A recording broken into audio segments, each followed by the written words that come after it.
En México, más del 70% de los adultos padece sobrepeso u obesidad, lo que convierte a nuestro país en uno de los países con mayor índice de obesidad a nivel mundial y un grave problema de salud pública.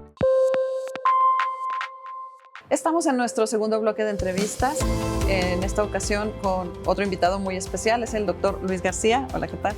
Él es médico gastroenterólogo con una subespecialidad en bariatría endoscópica. Y bueno, precisamente estamos hablando de estos tipos de procedimientos bariátricos para la pérdida de peso. En el primer bloque tocamos con el doctor Alberto sobre las posibilidades y alternativas quirúrgicas. Y bueno, hay pacientes que dicen, yo le temo a la cirugía, a que me abran. Entonces, existen alternativas endoscópicas.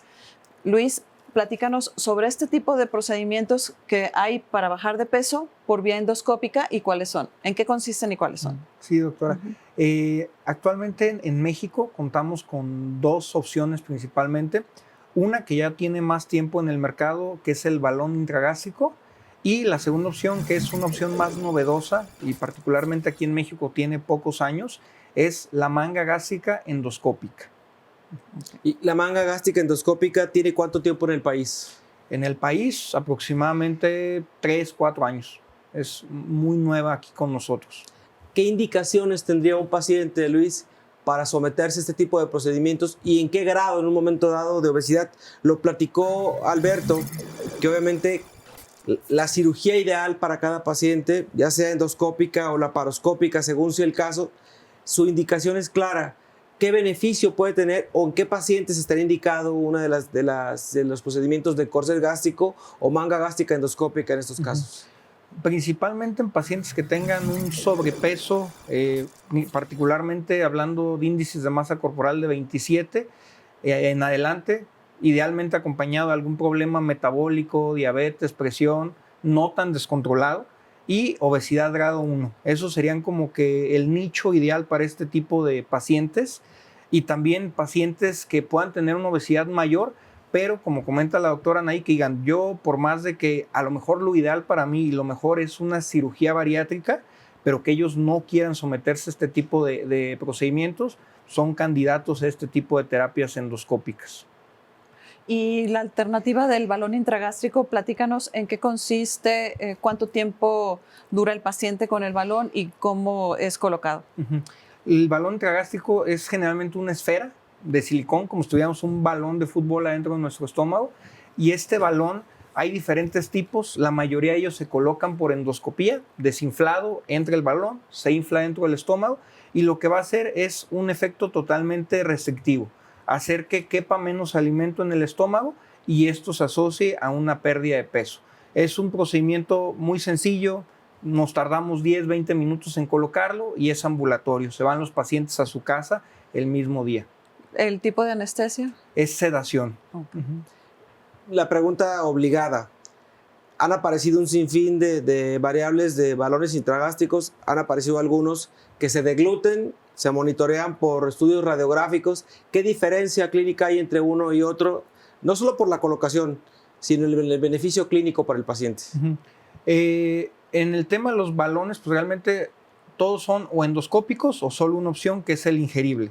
En el ingerible, digamos que la diferencia clave es que solamente va a durar 4 meses. Esto se ha asociado en algunos estudios a que pueda causar un poco menos de pérdida de peso que los otros balones, pero también hay otros estudios que pueden decir que son comparables. Pero hablando de hábitos, muchas veces hablar de un balón que dura 12 meses puede ayudarnos a que durante todo un año los pacientes sea más fácil que cambien ese chip, que tengan mejores hábitos comparados tal vez con solo 4 meses, que sería, yo creo que clínicamente la principal como diferencia entre ambos dispositivos. ¿Y qué otros beneficios, además de la pérdida de peso, pueden obtener los pacientes con este tipo de procedimientos endoscópicos? Al igual que el doctor Alberto comentaba, acá con los procedimientos endoscópicos, si tenemos pacientes que tienen diabetes, digamos que van empezando, una hipertensión, colesterol, que no esté metabólicamente tan mal el paciente, sí se puede lograr también una mejoría importante con que bajemos un 10% el peso corporal del paciente. Se ha visto que mejoran también sus cifras de azúcar, sus niveles de presión, hígado graso. También observamos mejoría en este tipo de aspectos metabólicos.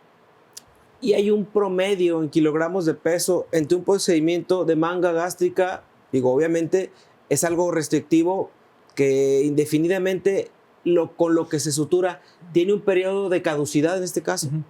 Sí, o sea, a final de cuentas, incluso un procedimiento quirúrgico, el estómago es un músculo, entonces con el tiempo va a tender a dar de sí.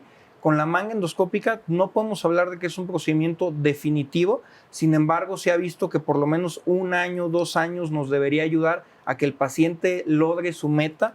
En cuanto a peso, estamos hablando de que pierden alrededor de un 15 a 20% de su peso corporal total.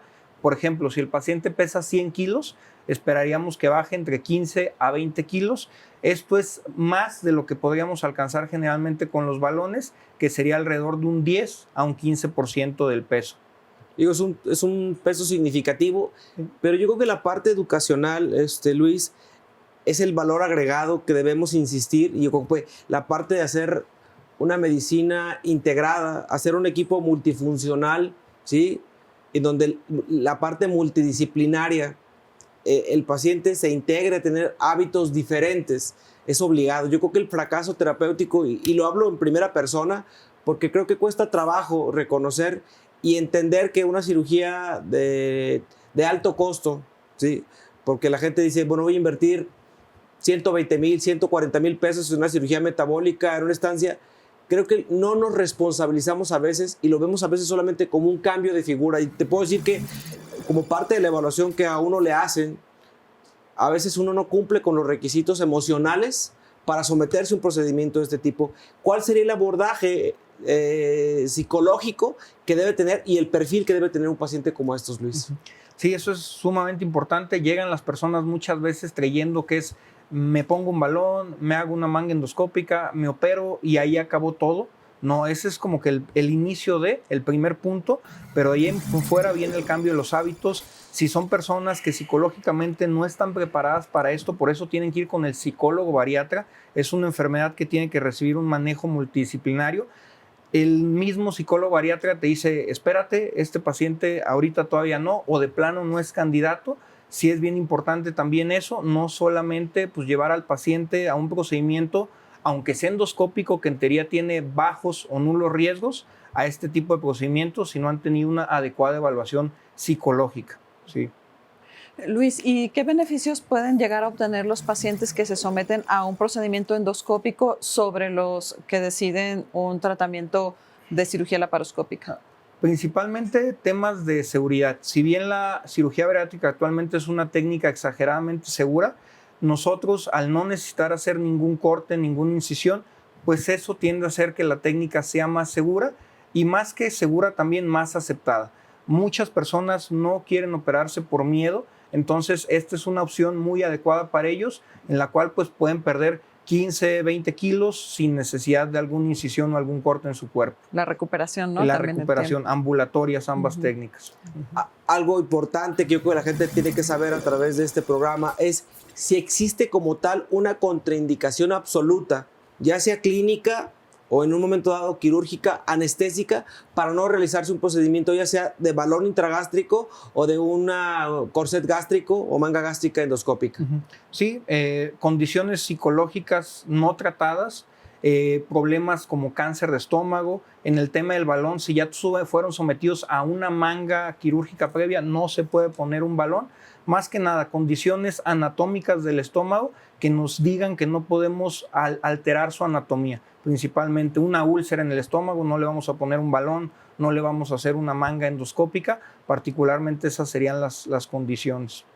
Y, por ejemplo, en el caso de un paciente que ya fue sometido a una manga endoscópica, tuvo reganancia de peso, ¿se puede hacer algo quirúrgico o se puede ofrecer otra manga endoscópica?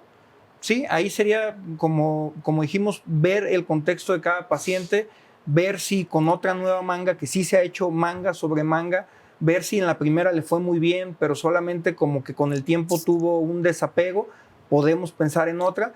pero si realmente no era la principal opción o la mejor opción, pues sí optar también a cambiar por tratamientos quirúrgicos. De otro tipo, ¿ah? Sí, que no sean restrictivos Porque principalmente. la parte de la que hablaba Alberto, ¿no? Hacerle un bypass, sí, o en un momento dado una cirugía de bypass con hipertensión, es una opción que metabólicamente le puede cambiar el pronóstico al paciente, y algo de lo que la gente busca a través de esto es mejorar su calidad de vida, y las enfermedades metabólicas son el parteaguas de esto. Vamos a ir a un corte comercial para seguir platicando un poquito más a detalle en la mesa de conclusiones. ¿Nos acompañas? Claro que sí. Continuamos.